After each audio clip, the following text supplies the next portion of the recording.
आप सभी प्रिय विद्यार्थियों को दोपहर का नमस्कार। द रिपब्लिक क्लासेस में आप सबका स्वागत है। आज हम लोग अर्थमेटिक के परसेंटेज चैप्टर के पार्ट 6 पे चलेंगे। अभी तक 5 पार्ट हो चुके हैं, टेंशन नहीं लेना है, 10 पार्ट में इसको ख़त्म करना है। एक एक क्वेश्चन, जहाँ पे जैसे भी क्वेश्चन में आपको प्रॉब्लम होती है सारे क्वेश्चन पे बात करना है, सारी चीज़ें कंप्लीटली हमको लेकर के आगे चलना है। ठीक है, टेंशन नहीं लेना, पूरा मैथ्स में कंप्लीट कराऊंगा आपके साथ। ठीक है, बस लगे रहना है, चीज़ों को देखिए, अच्छा लगे तो लाइक करिए और चैनल को अगर आप नए हैं तो सब्सक्राइब करिए और अपने दोस्तों के पास तक भी भेजिए। ठीक है ना, जिससे उनको भी इन चीज़ों का फायदा मिल सके। चलिए आज हम लोग एक नए कॉन्सेप्ट पे बात करेंगे। हाँ, एक चीज़ आपको बता दें, कल हमसे छोटी सी मिस्टेक हो गई थी। ठीक है ना, जो लास्ट क्वेश्चन था उसमें शायद 512 था, इसको मल्टीप्लाई करना था 200 से, तो जो इसका आंसर आएगा वो कुछ ऐसा आएगा। ठीक है ना, ये, और हमने आपको बता दिया था 124000 ऐसा बता दिया था, जो कि ये गलत था, ये हो जाएगा। ठीक है ना, चलिए हम लोग चलते हैं। आज एक नए कॉन्सेप्ट पे बात करेंगे। जैसे आप देखते होंगे कि कोई भी व्यक्ति है, ऐसा क्वेश्चन आपसे पूछा जाता है कि कोई भी व्यक्ति है वो अपने इनकम का 50% खर्चा करता है, फिर शेष इनकम का 30% खर्चा करता है, फिर शेष इनकम का 50% खर्चा करता है, फिर शेष इनकम का 10% खर्चा करता है, और शेष समथिंग रुपये आपको मिल जाते हैं कि इतने की वो बचत कर लेता है।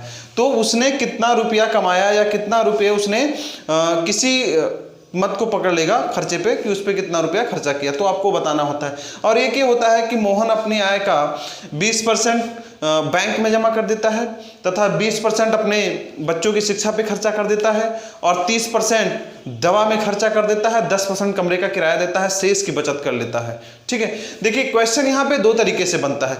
एक तो डायरेक्टली होता है, ठीक है, एक डायरेक्टली ऐसा होता है कि जैसे आपको क्वेश्चन दिया गया, जैसे आप समझ लीजिए कोई भी व्यक्ति है जो उसकी टोटल इनकम होगी वो 100% होती है। कितनी होती है? 100%। और आपको बोला गया कि इस 100% में से उसने 20% रुपया जो है उसने रेंट दे दिया, किराया दे दिया मकान का, जिस मकान में रहता है, तथा 20% किराया दे दिया और 30% रुपया उसने अपने फैमिली में मेडिकल पे खर्चा कर दिया। मेडिकल मतलब फैमिली का इलाज कराने पे। उसके बाद उसने और 30% रुपए को अपने सेविंग अकाउंट में जमा कर देता है, सेविंग अकाउंट में डाल देता है। ठीक है ना, आप जरा देखिए कि 100% कमाता था, उसमें से 20% कहाँ दिया?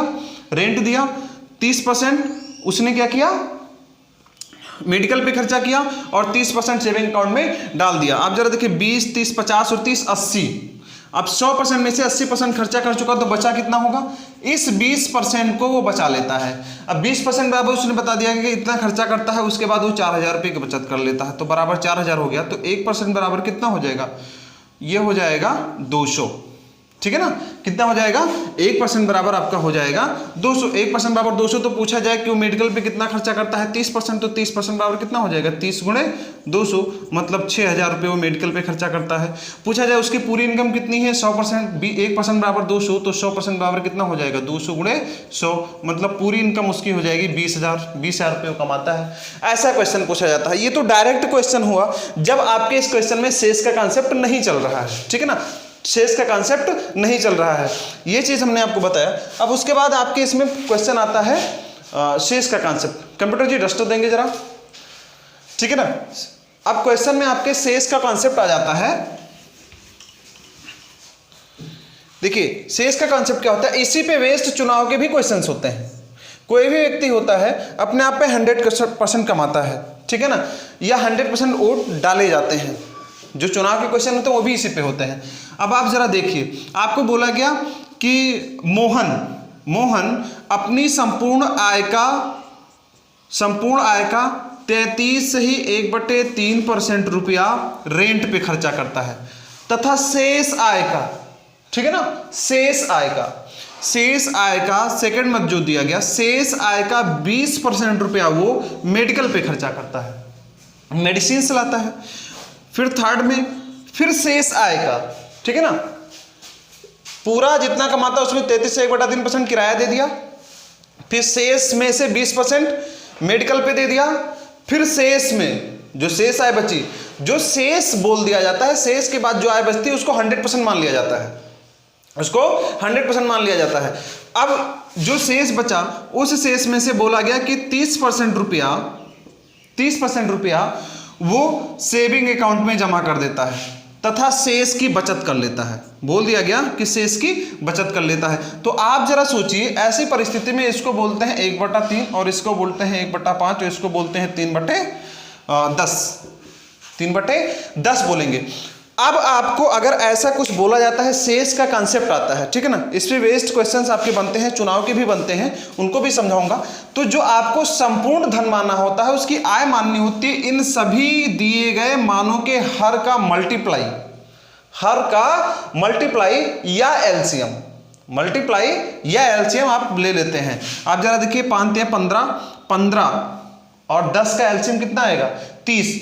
नया एलसीएम लीजिए, आप डायरेक्ट गुणा ले लीजिए, 5 15, 15 धम्मा 150। मतलब किसी भी व्यक्ति की टोटल इनकम 150 है तो उसमें से 33 से 1/3% वो खर्चा कर देता है किस पर?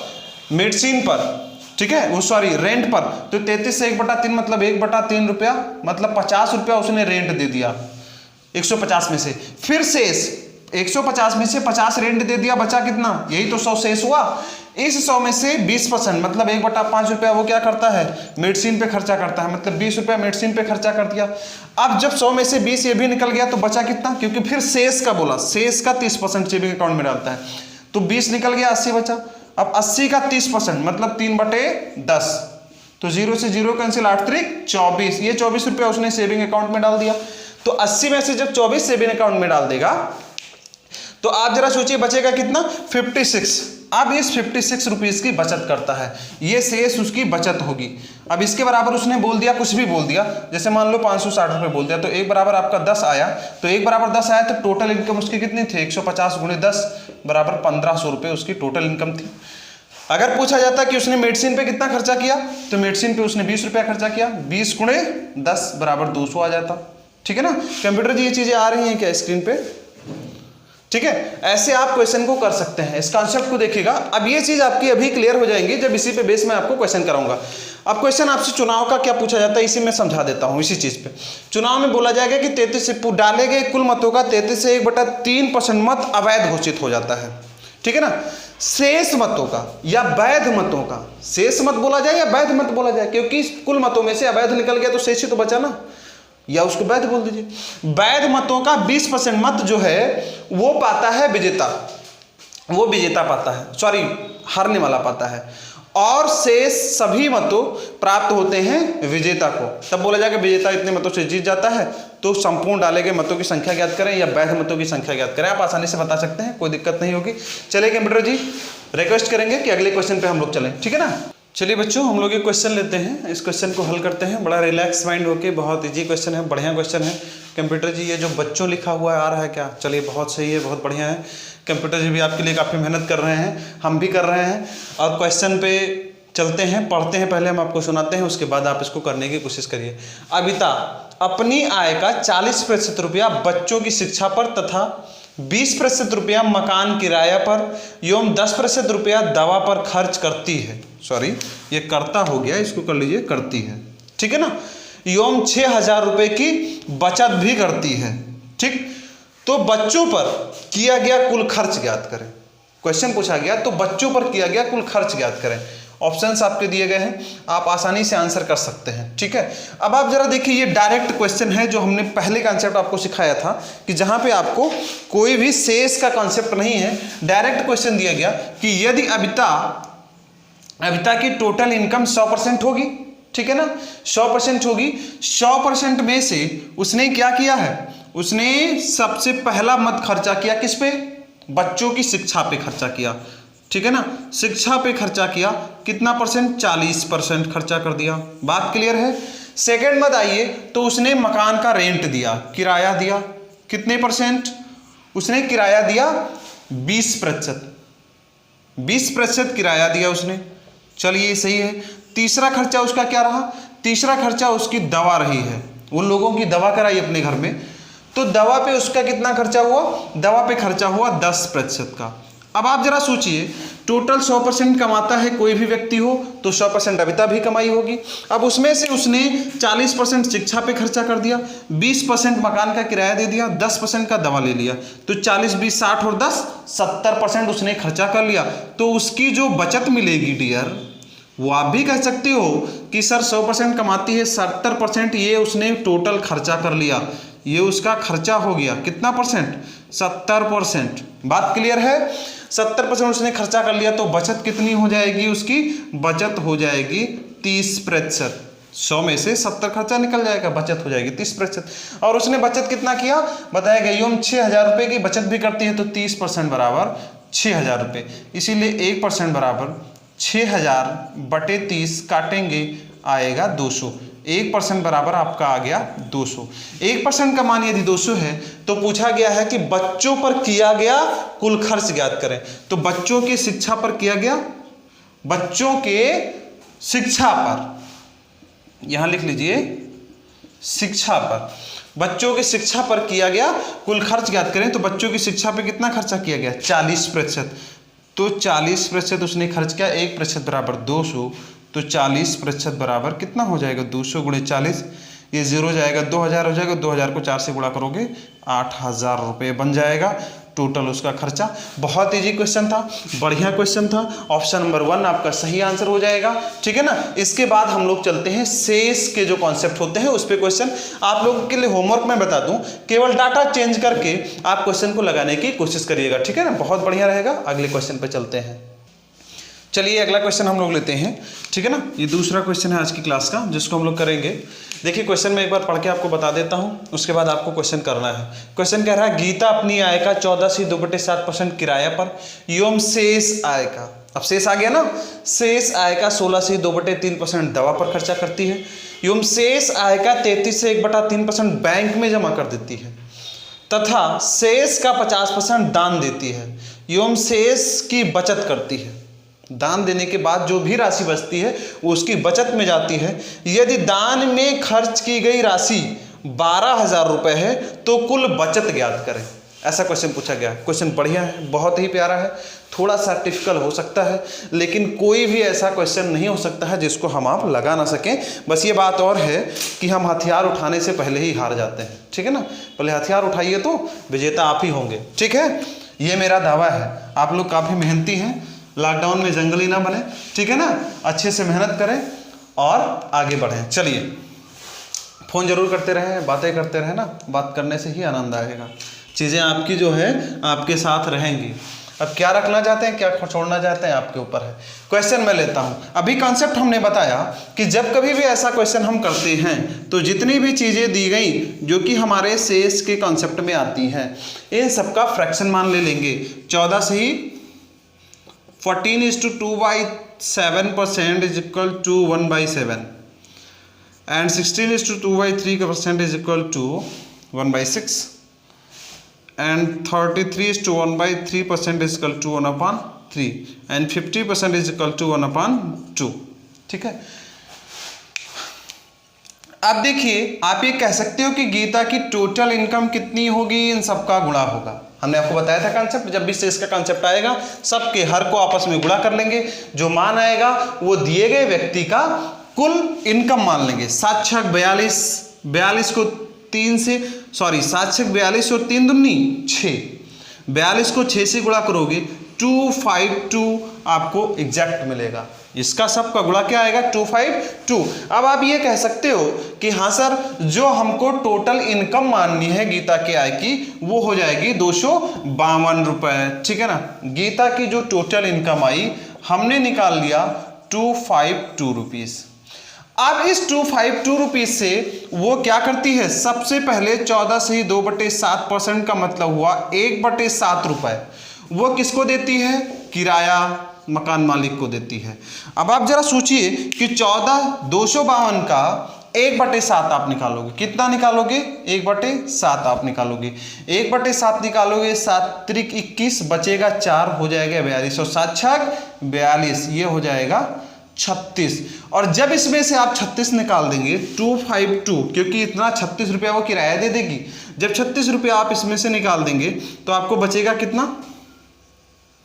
ये मिलेगा 2 और ये मिलेगा 1 और ये मिलेगा 2, मिल जाएगा आपको 212। बात क्लियर है? इसमें से 36 आप निकालेंगे, क्या करेंगे 36 आप निकालेंगे तो बचेगा कितना 212। ये आया आपका शेष। क्या आया? शेष। अब आपको बोला गया कि शेष आय का 16 से ही 2/3%। अब इसका जो शेष आय आई इसका 16 से ही 2/3%। 16 से ही 2/3% क्या किया उसने?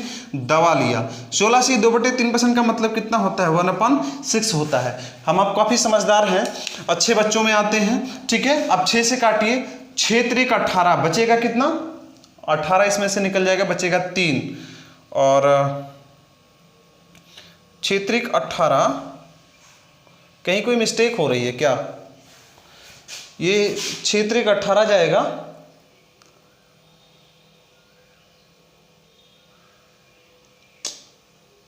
16:1/2/3% आएगा आपका। इसमें से आप घटा के जरा एक बार देखिए, 52 आएगा।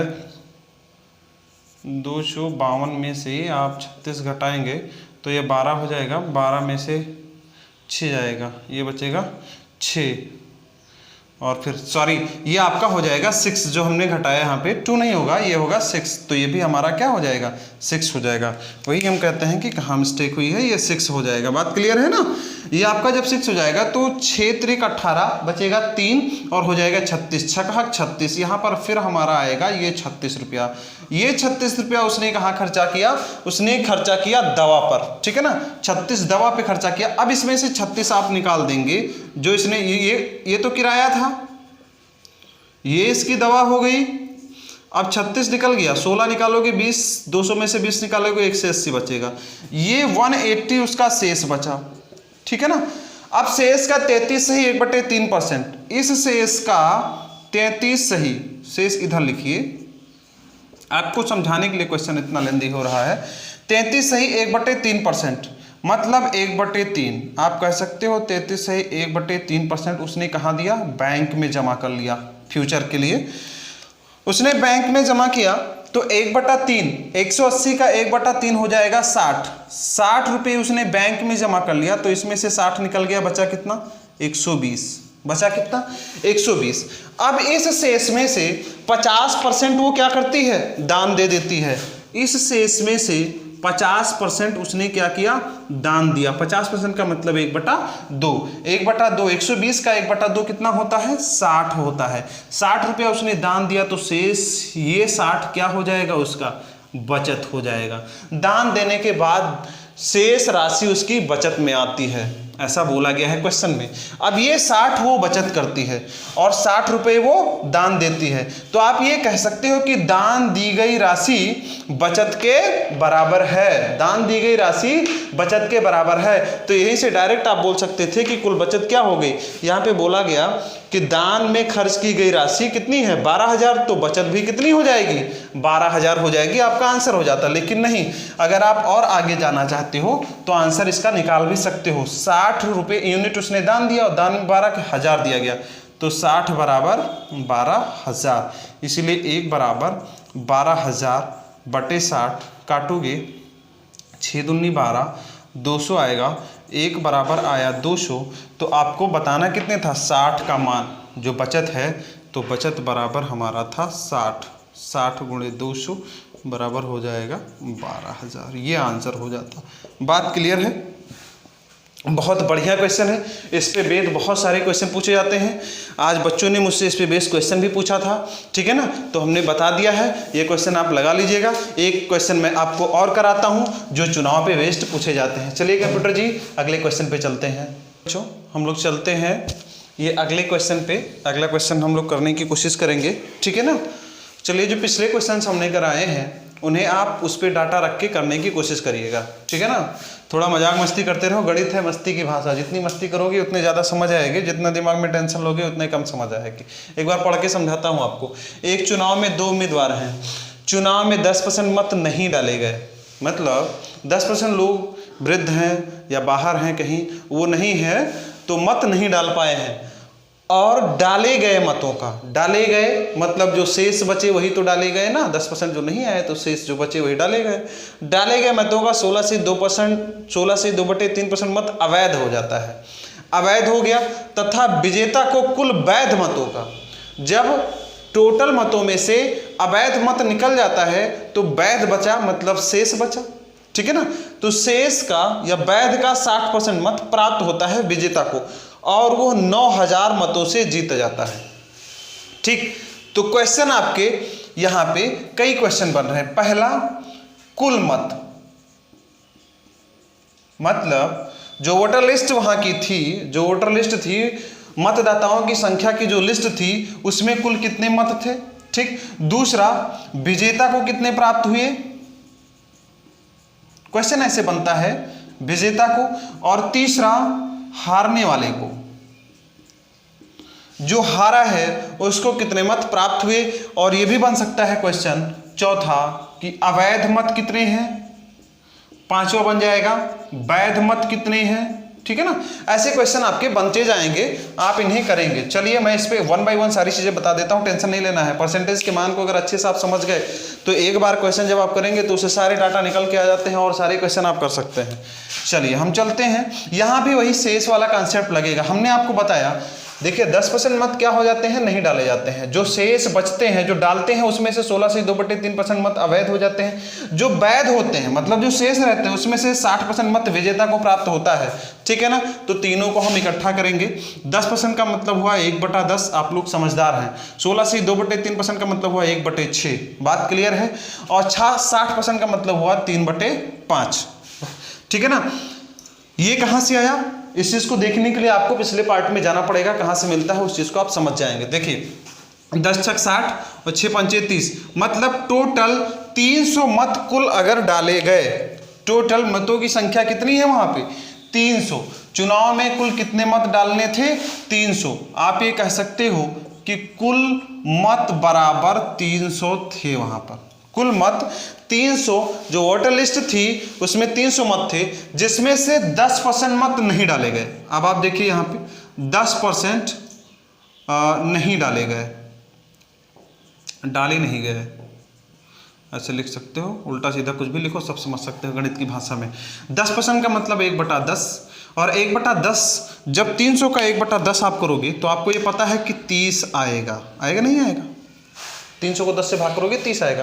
30 मत नहीं डाले गए तो कितने डाले गए 270। ये मत हमारे क्या हुए हैं, डाले गए हैं। बात क्लियर है, 100% क्लियर है, डाले गए। इसमें से 16 से ही 2/3%, मतलब 1/6 मत। 16 से 2/3% का मतलब कितना होता है 1/6। 1/6 मत अवैध हो गया है। ये क्या हो गए हैं, इनवैलिड हैं, जिनको आप बोल सकते हैं अवैध मत, ठीक है ना। ये अवैध मत हो गए हैं। तो आप जरा काटिए इसको, 6 से काटेंगे तो देखिए 6 से काटने पर 6 चौक 24, 4 आएगा और बचेगा कितना 30, तो 6 पंचे 30, 45, मतलब 45 मत हमारे अवैध हो गए हैं। तो 270 में से 45 निकाल देंगे आप, तो शेष आपका बचेगा, पहले 40 निकाल दो बचेगा 30, 30 में से 5 निकाल दो बचेगा 25, मतलब 225 मत हमारे शेष बचे हैं, जो कि कैसे हैं, वैध मत हैं। कैसे मत हैं, वैध, क्योंकि जितने डाले गए उसमें से अवैध निकाल दिया हमने, तो बचा कौन, वैध मत। इस वैध में से 60% मत प्राप्त होता है किसको, विजेता को। तो स्वाभाविक बात है 40% मत प्राप्त हुआ होगा किसको, जो हारा होगा। जो हारा होगा उसको कितना प्राप्त हुआ होगा, 40%। देखो हारने वाले को 40% मिला, क्योंकि ये अपने आप में वैध मत 100% हो जाएगा। वैध मत अपने आप में 100% है। अब इसमें से 60% विजेता को मिला है, ठीक है, और हारने वाले को कितना मिला 40%। आप जरा देखिए कितने परसेंट ज्यादा मिला, इसको 20% एक्स्ट्रा मिला, और 20% एक्स्ट्रा होने की वजह से वो 9000 मतों से जीत जाता है। जितना अधिक पाया उतने ही मत अधिक हो जाएंगे इसके, तो 20% बराबर 9000, इसीलिए 1% बराबर हो जाएगा 9000/20। काटेंगे तो कितना आएगा 450। कंप्यूटर जी दिख रहा है क्या नीचे, 450 आएगा। मतलब आप यहाँ से कह सकते हो कि 1% बराबर आपका आ गया 450। 1% बराबर यदि 450 आया तो आप क्वेश्चन के हिसाब से आंसर करते चले जाओ। पहला क्वेश्चन कुल मत हमारे कितने थे भाई, एक यूनिट, ये परसेंट नहीं होगा, ये यहाँ का इन दोनों का अंतर जो आएगा कितना आएगा, सॉरी एक मिस्टेक हुई यहाँ पे, ध्यान दीजिएगा, थोड़ी सी गलती ये हो गई है। देखिए हम आपको समझाते हैं, यहाँ से चीज़ों को आप जो पिछला मैंने किया उसको बिल्कुल भूल जाइएगा, थोड़ी सी मिस्टेक हो गई है क्वेश्चन में। 225 जो है ये वैध मत है और वैध मत का 60% पाता है विजेता, मतलब वैध मत का 60% पाएगा विजेता,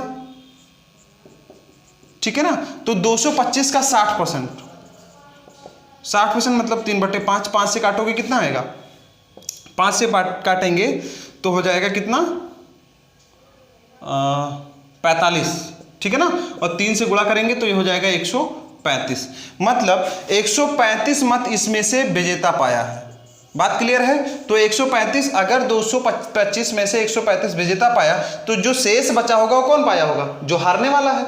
तो हारने वाले को कितने मत मिले, हारने वाले को 225 में से 135 घटाओगे तो आएगा 90, ये 90 मत हारने वाले को मिले। अब आप जरा देखिए कितने कम मिले इसको, या ये कह सकते हो कि जीतने वाले को हारने वाले से कितने अधिक मिले हैं। आप जरा देखिए 90 से कितना अधिक है, 45 अधिक है, और 45 बराबर यहाँ उसको कुल मतों की संख्या कितनी अधिक मिली, 9000 मत उसको अधिक मिले हैं, तभी वो जीता है। इसलिए 1 बराबर हो जाएगा 9000/45, काटेंगे आएगा 200, 1 बराबर 200 आ जाएगा, 1 बराबर आपका आ जाएगा 200। अब पहला क्वेश्चन, कुल मत कितने थे, कुल मत थे 300 गुणे 200 बराबर हो जाएगा 3 दूनी 6, 60,000 कुल मत थे वहाँ के वोटर लिस्ट में। दूसरा क्वेश्चन, विजेता को कितने मिले, विजेता को मिले 135, यहाँ पे ऐसे यहाँ पे भी लिख सकते हो, यहाँ पे लिख सकते हो 3000 गुणे 200 बराबर हो जाएगा 60,000। विजेता को मिले 135, तो 135 गुणे 200 तो ये 20,000 हो जाएगा, 100 से गुणा करोगे और 35 दूना 70, 7,000 बढ़ जाएगा, मतलब 27,000 मत विजेता को मिले। तीसरा क्वेश्चन, हारने वाले को कितना मिला, 90, तो ये हो जाएगा 90 गुणे 200। सारे क्वेश्चन कोई एक चीज़ आपसे पूछी जाएगी, चाहे जो एक चीज़ पूछी जाएगी आप बता सकते हो। 90 गुणे 200, 9 दूनी 18,000 रुपये, 18,000 मत मिले हारने वाले को। अवैध मतों की संख्या आप जरा देखिए, अवैध मत कितने हुए, अवैध हुए यही 45 अवैध हुए, क्योंकि 16 से 2/3% यही तो अवैध है ना, 16 से 2/3% बराबर 45 गुणे 200, 45 दूना 90, मतलब 9,000 मत अवैध हो गए। फिर पूछा गया वैध मतों की संख्या, तो वैध मत कितने हैं, लिखा हुआ है 225 गुणे 200 बराबर हो जाएगा 225 का दोगुना हो जाएगा, कितना आएगा 225 गुणे 200, इसको गुणा करोगे आप तो मिल जाएगा 450, उसके बाद 2 टाइम्स 0, मतलब 45,000 मत हमारे वैध हो जाएंगे, ठीक है ना बच्चों। चलिए इस पे बेस क्वेश्चन आप करिएगा, स्क्रीनशॉट ले लीजिए और आप डाटा बना करके क्वेश्चन को करने की कोशिश करिएगा, जितने भी क्वेश्चन आपसे हो सकें। उसके बाद कल मैं आपको इसी पे बेस्ड एक सेशन और दूंगा और फिर अगले कॉन्सेप्ट पे बात करूंगा। कल इस पे बेस्ड कुछ और क्वेश्चंस होंगे, ठीक है ना। चलिए आज के लिए इतना काफ़ी है, धन्यवाद।